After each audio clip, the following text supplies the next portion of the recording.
우리는 저번 시간에 첫 번째 HTML 문서를 만들어 봤는데요. 여기에 작성되어진 HTML 코드를 이해하기 위해서 HTML이라는 언어가 어떻게 구성되어져 있는지부터 배워야 합니다. 그래서 한번 배워보도록 할 건데요. 만약 책을 보고 계시다면 2.1절을 참고하셔서 같이 영상을 시청해 주시면 되겠습니다. 자, HTML이라는 언어는 크게 태그와 속성으로 구성되어져 있는데요. 태그라는 건 뭐냐면 여기 사용되어진 것처럼 호트 화살 가로 안에 어떠한 텍스트가 작성되어져 있는 형태를 HTML에서는 태그라고 합니다. 이 텍스트를 그 태그의 이름으로 부르게 되는데요. 예를 들면 HTML 태그, 헤드 태그, 메타 태그, 타이틀 태그, p 태그가 우리의 첫 번째 HTML 문서에서 사용된 태그들이다 라고 이해하시면 됩니다. 또 다른 개념으로는 속성이 있는데요. 속성은 이런 랭이나 캐릭터 셋처럼 태그에 어떤 기능이나 의미를 보충해주기 위해서 사용하는 거라고 생각하시면 됩니다. 자, 예를 들면 원래 이 HTML 태그라는 건 HTML 문서의 시작이라는 의미를 가지고 있는 태그입니다.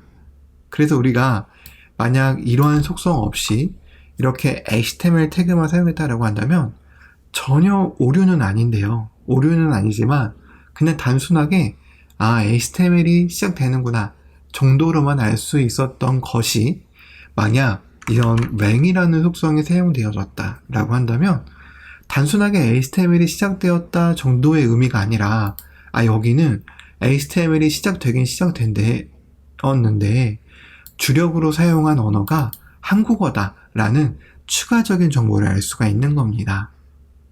자, 그렇기 때문에 이 HTML에서는 이런 태그와 속성이 제일 중요한 개념인데요.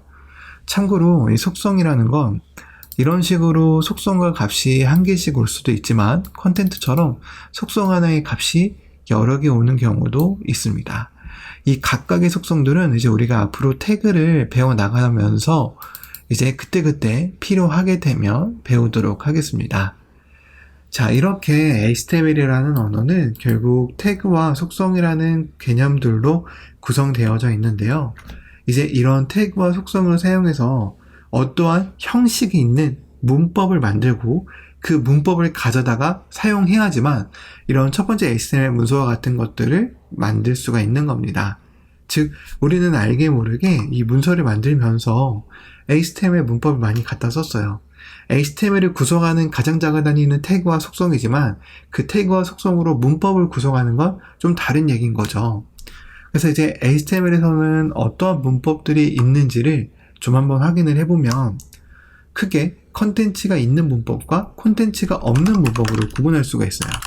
콘텐츠가 있는 문법 그리고 콘텐츠가 없는 문법. 콘텐츠가 있는 문법 같은 경우는 여기 보시는 p 태그가 대표적인데요. 콘텐츠가 있는 문법의 가장 큰 특징은 뭐냐면 시작 태그라는 개념이 있고 종료 태그라는 개념이 있습니다.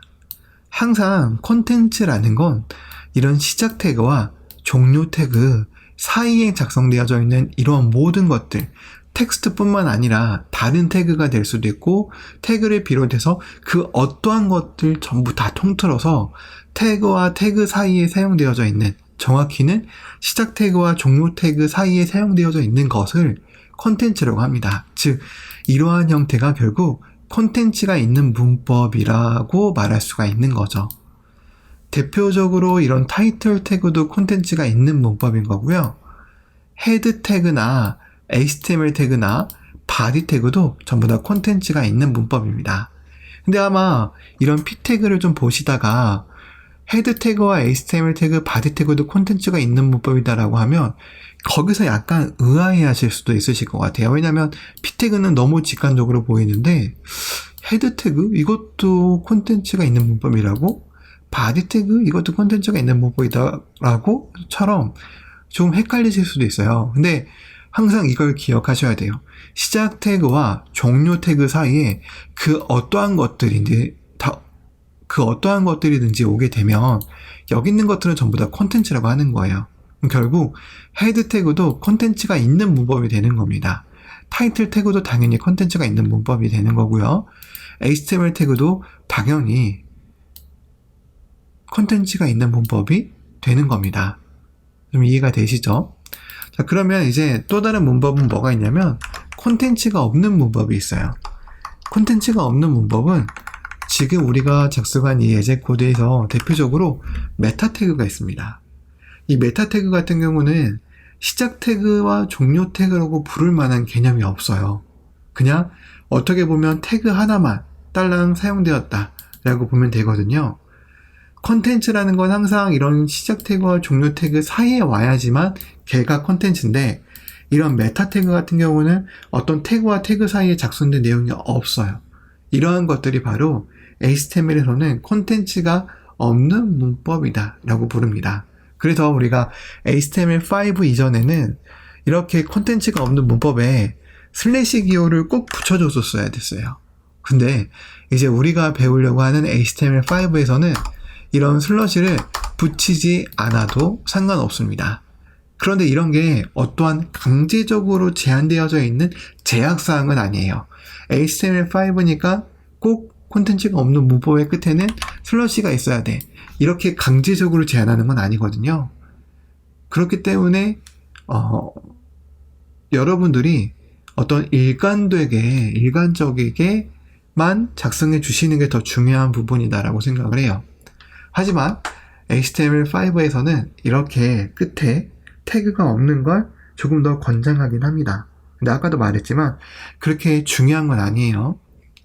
자, 그래서 이런 식으로 정리하자면 HTML은 크게 콘텐츠가 있는 문법과 콘텐츠가 없는 문법으로 구성되어져 있고, 콘텐츠가 있는 문법은 시작 태그와 종료 태그, 그리고 그 사용되어져 있는 콘텐츠, 그리고 이런 시작 태그와 종료 태그와 콘텐츠를 통틀어서 요소라고 한다라는 것 정도만 기억하고 계시면 될 것 같습니다. 자, 그리고 지금 우리가 여기에 작성되어져 있는 것처럼 이런 문법 형태로 작성되어져 있는 것을 주석이라고 해요. 즉, 현재 HTML 문서에서 이 4번 라인과 11번 라인은 HTML에서 주석이라고 부르는 겁니다. 이 주석이라고 부르는 건 HTML 문서를 실행하는 데 있어서 전혀 문제가 되지 않는 일종의 코멘트를 남기기 위한 문법이라고 생각하시면 되는데요.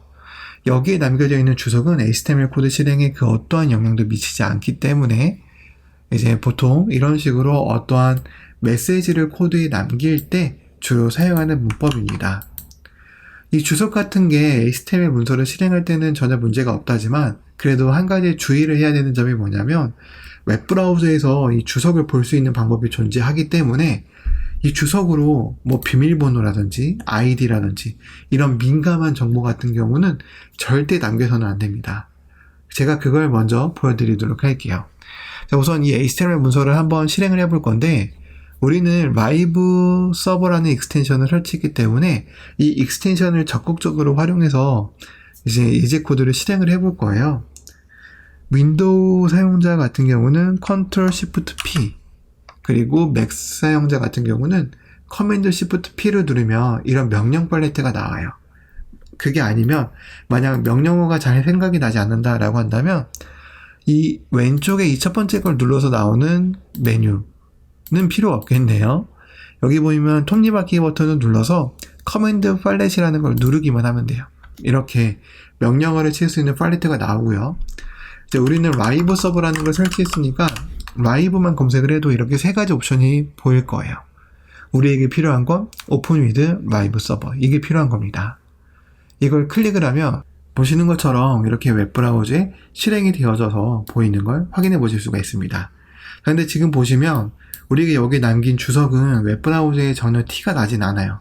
일반적으로 이렇게 티가 나지 않거든요. 그렇기 때문에 주석은 HTML 문서를 실행하는 데 있어서 그 어떠한 작용도 하지 않는 단순 코멘트 문법이에요. 하지만 웹브라우저에서 마우스 오른쪽 버튼을 누르고 이 페이지 소스 보기 같은 걸 해보면 이런 식으로 콘텐츠가 있는 문법과 없는 문법처럼 주석으로 남겨져 있는 것이 보입니다.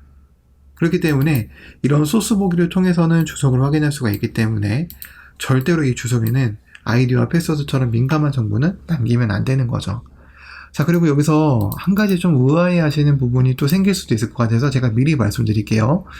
저희는 라이브 서버라는 익스텐션으로 웹브라우저를 실행한 거기 때문에 항상 소스 보기를 하면 이런 스크립트라는 자바스크립트 코드가 인위적으로 삽입이 되어져 있어요. 보면 라이브 서버에 의해서 코드가 주입되었다.